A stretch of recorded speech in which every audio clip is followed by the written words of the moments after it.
Santa Cruz artist Victoria May makes sculpture from cloth, needle, and thread. While at first glance her work may look like wearable garments, a closer look reveals unusual materials sewn into the seams, like animal bones, sand, and glass. To execute the sewing that serves as the basis for her work, Victoria often references antique instructional booklets that diagram tricks and techniques for home sewers. I think this is from the 30s or 40s. And it's from the Women's Institute of Domestic Arts and Sciences. I love the illustrations in here. Oh, okay. So this is another of my vintage sewing machines that someone gave me. I like the old metal. Yeah, there's something about it that I just love. Even though the domestic art of hand sewing may be out of date, Victoria's work is part of a recent re-emergence of craft techniques in contemporary art. I think there's a stronger conceptual edge to things these days, using craft, which is, my personal interest in it. I think people are using it in really beautiful ways. Craft techniques have so much richness that they can bring to a piece, and so I think people are really exploiting that, in a good way, in their artwork. There is a stronger relationship to our daily lives with, say, textiles, for example, because we wear them, we use them at home, we sleep in them. And so to see artwork that incorporates something that's so personal to you, I think, there is something very evocative about that. A self-trained seamstress since the age of 10, Victoria now makes multimedia artwork inspired by the craft. Her three-dimensional pieces are made of organza and other delicate fabrics, and employ precise seams and stitches to hold their shape. It's a technique she honed making custom wedding gowns at a local bridal boutique. Here I was fresh out of college looking for a job, and there happened to be an ad for a stitcher at a bridal shop. So I took one or two of my best pieces, to the shop to apply for the job, and she hired me. I also got to work on making the custom gowns, which was really influential for me.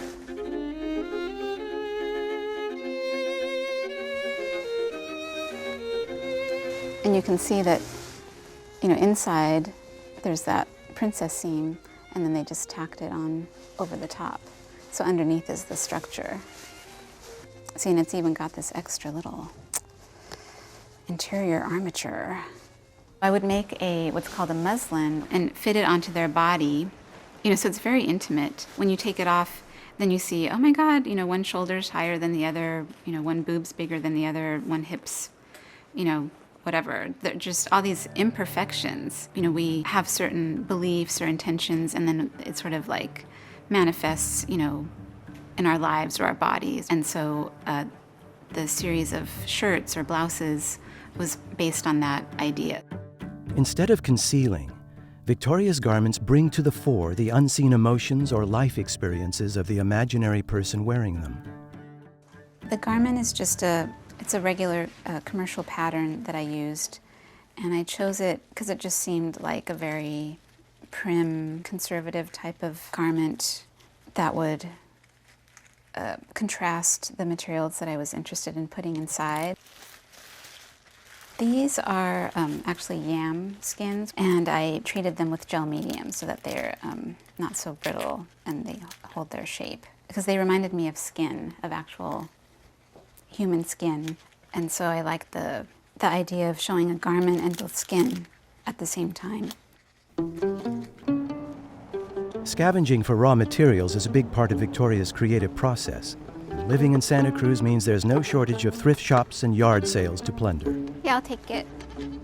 As far as acquiring or sourcing materials, I do have a tendency to want to get them from some kind of a used source or reclaim them somehow. There's a sort of a delight and a challenge in finding materials and then thinking about their connotations, what its past use was, and how that can refer to the piece.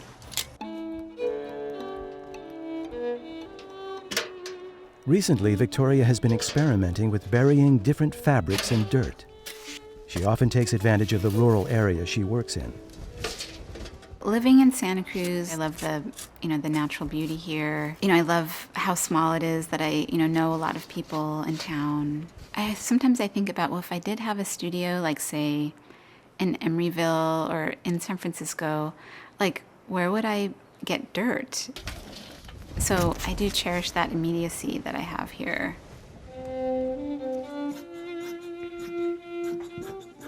This is different kinds of silk that I had just buried in the ground, and I liked the different ways that it got resisted and stained. And there's something sort of delightful about taking such a fine material and subjecting it to such a deteriorating process. I think, it comes back to that idea of like taking really humble materials, that might be overlooked, and sort of like elevating them through handwork to make people see a certain connotation in them, and also for people to see this a kind of beauty in them. There's something about investing a lot of time and labor into something versus using like an expensive material. It's like the time and the labor is what makes it precious.